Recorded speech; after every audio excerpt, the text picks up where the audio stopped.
श्वसन तंत्र के विभिन्न भागों और उनके कार्यों की प्राथमिक जानकारी।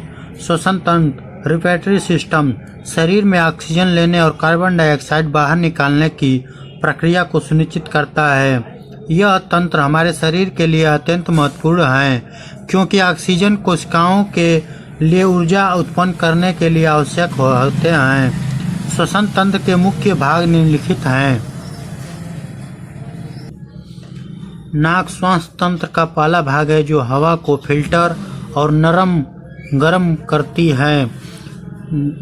नाड़ी मार्ग में स्थित बाल और श्लेष्मा धूल बैक्टीरिया और अन्य हानिकारक तत्वों को छान लेते हैं जिससे फेफड़े में साफ हवा पहुंचती है।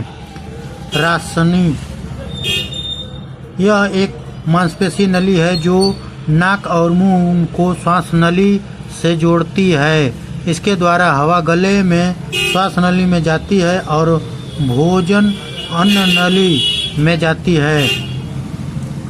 कंठ इसे वॉइस बॉक्स भी कहा जाता है क्योंकि इसमें स्वर यंत्र होते हैं जो आवाज उत्पन्न करते हैं। यह श्वास नली को भोजन के प्रवेश से भी रोकती है जब हम खाते हैं या पीते हैं। श्वास नली एक लचीली नली होती है जो गले से फेफड़े तक हवा पहुंचाती है। इसके चार्ट और सी आकार के उपस्थिति के छल्ले होते हैं जो इसे ढहने से बचाते हैं और हवा के प्रवाह को सुनिश्चित करते हैं। श्वास नलिकाएं दो मुख्य नलियों में विभाजित हो जाती हैं जो दाएं और बाएं फेफड़े में जाती हैं। ये नलिकाएं हवा को बाहर फेफड़ों से गहरे ले जाती हैं। श्वास नलिका ब्रोंकाइटिस फेफड़ों में और छोटे छोटे नलिकाओं में विभाजित हो जाती हैं जिन्हें ब्रोंकोलियस कहते हैं। ये फेफड़ों के अंदर गहरी जाकर हवा को वायु कोशिकाओं तक पहुंचाती हैं। वायु कोशिकाएं फेफड़ों में छोटे छोटे गुब्बारे जैसी संरचनाएं होती हैं जिनमें गैसों का आदान प्रदान होता है। यह ऑक्सीजन रक्त में प्रवेश करती है और कार्बन डाइऑक्साइड को बाहर निकालती है। फेफड़े शरीर में सबसे महत्वपूर्ण श्वसन अंग होते हैं जहां ऑक्सीजन और कार्बन डाइऑक्साइड का आदान प्रदान होता है।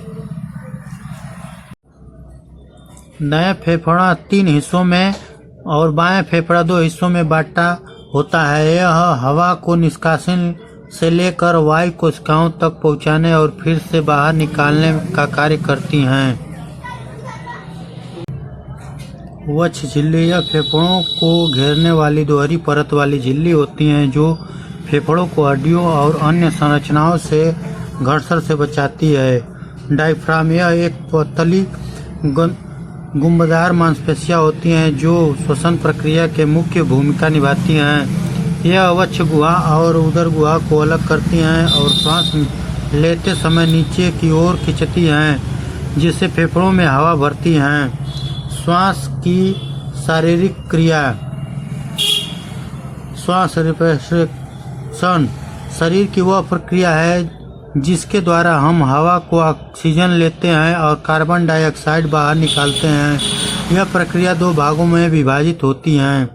बाहरी श्वसन यह प्रक्रिया वायुमंडल और फेफड़ों के बीच होती है जो श्वास लेते समय हम हवा में ऑक्सीजन को नासिका के माध्यम से फेफड़े तक पहुंचाते हैं और फिर वायु कोशिकाओं में गैसों का आदान प्रदान होता है। वायु कोशिकाओं में ऑक्सीजन रक्त के लाल रक्त कोशिकाएं रेड ब्लड सेल्स को मिल जाती है और कार्बन डाइऑक्साइड को बाहर निकाल दी जाती है। यह गैसों का आदान प्रदान वायु कोशिकाओं और वापस की कोशिकाओं के माध्यम से होती है। आंतरिक श्वास यह प्रक्रिया शरीर के अंदर कोशिकाओं और रक्त के बीच होती है। ऑक्सीजन युक्त रक्त जब कोशिकाओं तक पहुंचता है तो ऑक्सीजन कोशिकाओं में प्रवेश करता है और ऊर्जा उत्पादन की प्रक्रिया के लिए उपयोग होता है। इसकी प्रक्रिया को ग्लूकोज में तोड़ने और ऊर्जा, पानी और कार्बन डाइऑक्साइड उत्पन्न होते हैं। कोशिकाओं द्वारा उत्पादित कार्बन डाइऑक्साइड फिर से रक्त में प्रवेश करती है और वापस पहुंचाई जाती है, जहां से वह बाहर निकाल दी जाती हैं। श्वसन प्रक्रिया के चरण। श्वास लेना। श्वास लेने की प्रक्रिया में डायफ्राम और पसलियों के बीच की मांसपेशियां संकुचित होती हैं। डायफ्राम नीचे की ओर खिसकता है और वक्ष गुहा का आकार बढ़ जाता है।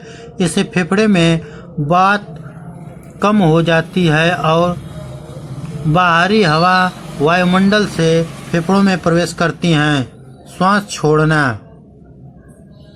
श्वास छोड़ने की प्रक्रिया में डायफ्राम और पसलियों मांसपेशियां आराम करती हैं, जिससे श्वास छोड़ने का आकार छोटा हो जाता है और संकुचित से ऑक्साइड मुक्त हो जाता है। हवा फेफड़ों से बाहर निकल जाती है। यह हवा कार्बन डाइऑक्साइड युक्त होती है। श्वास तंत्र के कार्य। ऑक्सीजन का आदान प्रदान। यह तंत्र ऑक्सीजन को वायुमंडल लेकर रक्त तक पहुंचाने में कार्य करती है, जो शरीर की कोशिकाओं के लिए ऊर्जा उत्पादन में सहायक होते हैं। कार्बन डाइऑक्साइड का निष्कासन। यह शरीर के लिए कार्बन डाइऑक्साइड को बाहर निकालता है, जो कोशिकाओं में ऊर्जा उत्पन्न के दौरान उत्पन्न होते हैं। वाइकोलाइजेशन। कंठ में स्थिति स्वर यंत्र की मदद से हम बोल सकते हैं, जो श्वास के दौरान हिलकर ध्वनि उत्पन्न करते हैं। गंध पहचानना। नासिका में मौजूद वर्णग्रहण कोशिकाएं हमें गंध को पहचानने में मदद करती हैं।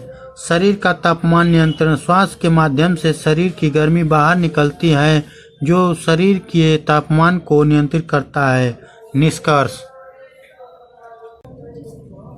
श्वसन तंत्र शरीर में ऑक्सीजन लेने और कार्बन डाइऑक्साइड बाहर निकालने की प्रक्रिया को नियंत्रित करता है।